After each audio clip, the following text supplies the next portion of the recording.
On September 4th through the 23rd, 2016, a major event will occur in the Old City of Jerusalem. It will bring together actors, artists, musicians, and persons in the media from around the world. What on earth are they planning to do in Jerusalem?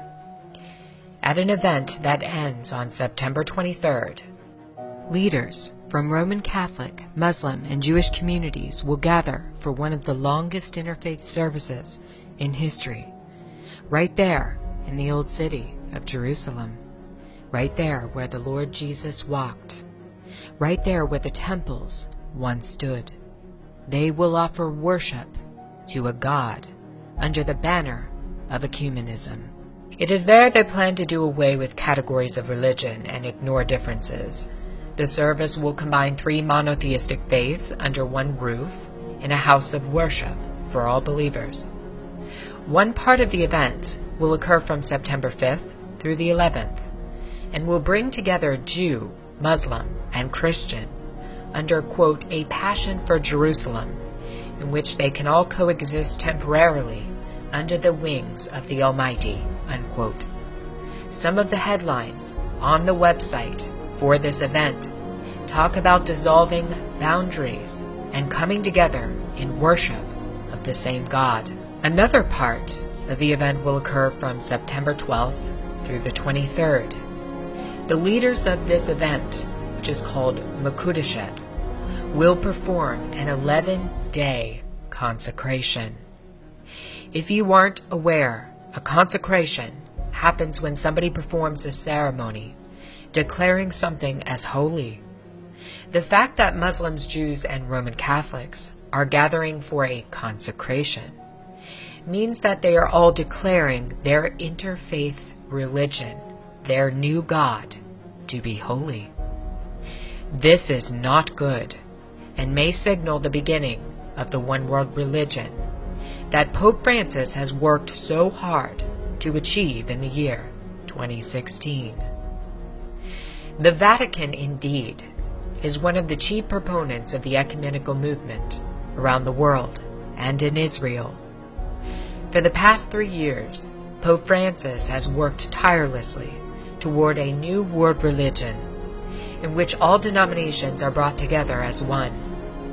If you look at Francis's outreach over the past 3 years, and specifically in 2016, you'll find somebody who has openly condemned evangelical Christianity and the belief that you must have a personal relationship with Jesus.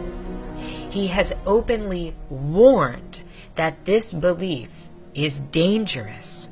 He has also equated the spread of the gospel under evangelical Christianity to jihadism. In the meantime, he has done quite a bit of outreach to every other religion in the entire world. Why is this happening? The extent of Francis's outreach to other denominations in 2016 alone has been mind-boggling. In February, Francis held an emergency meeting with Patriarch Kirill of Russia for the first time since the 1054 Schism. Kirill then went directly to Antarctica, where he performed a bizarre religious ceremony consecrating the land and water surrounding the continent. Francis has also done outreach to Patriarch Bartholomew of Turkey, in which both leaders voiced support for the migrant crisis and called for more migrants to enter Europe.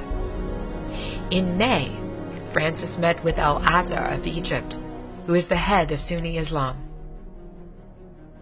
In January, Francis became the 3rd pontiff ever to visit Rome's major synagogue.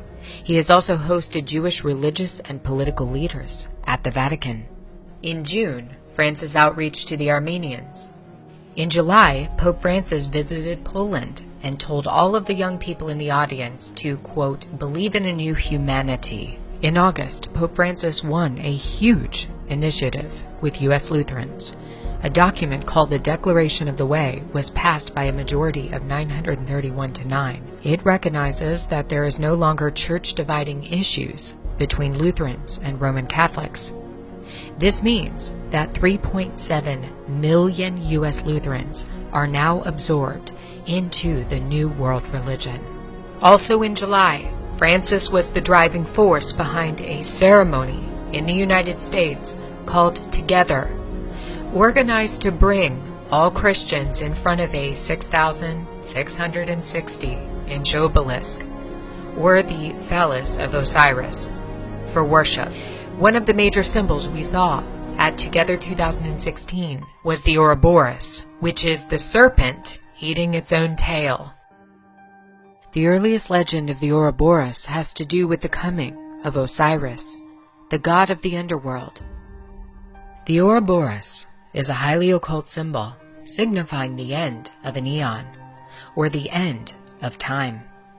In occultism, the end of one eon usually results in a reset, brought about by some cataclysmic event. When used together, the obelisk and the Ouroboros show us the coming of Osiris to inhabit his temple at the beginning of the next eon, which is the start of the Golden Age. The fact that this symbol was put on display throughout Francis's Together 2016 event is very demonic. What is Francis doing, and why is he doing it? The answer is that he's merely carrying out a role, playing his part in the creation of a new world religion. In previous videos, I have discussed a book written in 1908 by a man who was ill for much of his life. He writes about how a character named Father Francis defects from Roman Catholicism to follow the Antichrist. In this book, Father Francis would become the leading proponent of the New World Religion and worship of the Antichrist. Just recently, Francis has used death of one of his priests in France and an assault on another priest in Belgium to invite Muslims into Christian cathedrals and churches for worship. For the past month, throughout Europe, since the attacks on the Catholic clergy, there has been a major drive by Francis to bring together Muslim and Christian, and his efforts are working. He isn't attempting to evangelize these Muslims and to convert them. Instead, he is allowing them to bring worship of Allah into the churches in Europe.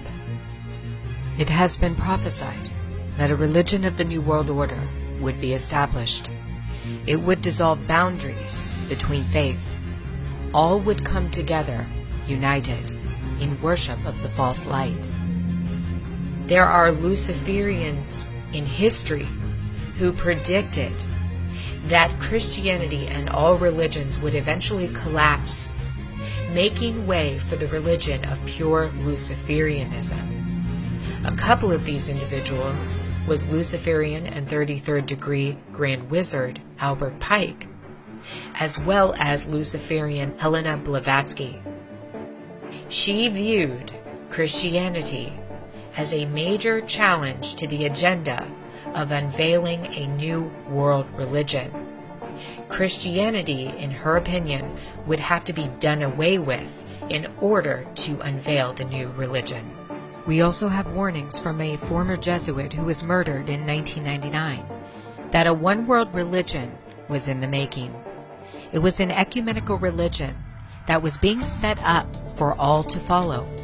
Malachi Martin told us a secret in an interview with Art Bell before he died. Luciferians had infiltrated the Vatican and were planning to set up a new religion, one they believed would last for 1,000 years.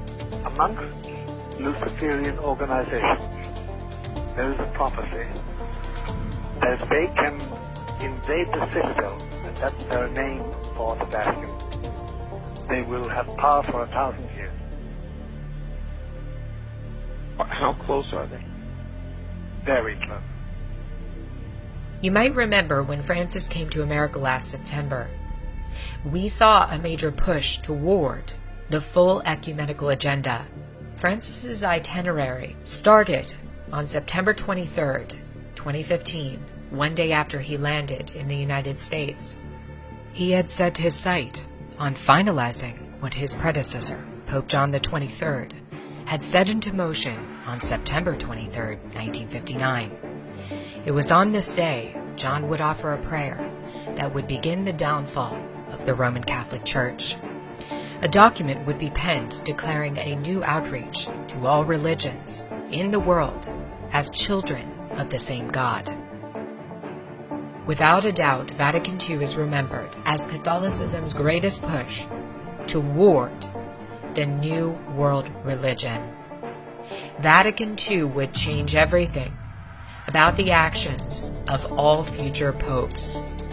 It was now about piecing together a new religion, one that would be ready, waiting for the coming of the capstone. Pope Francis is truly preparing that new faith right now for all in the world to become a part of.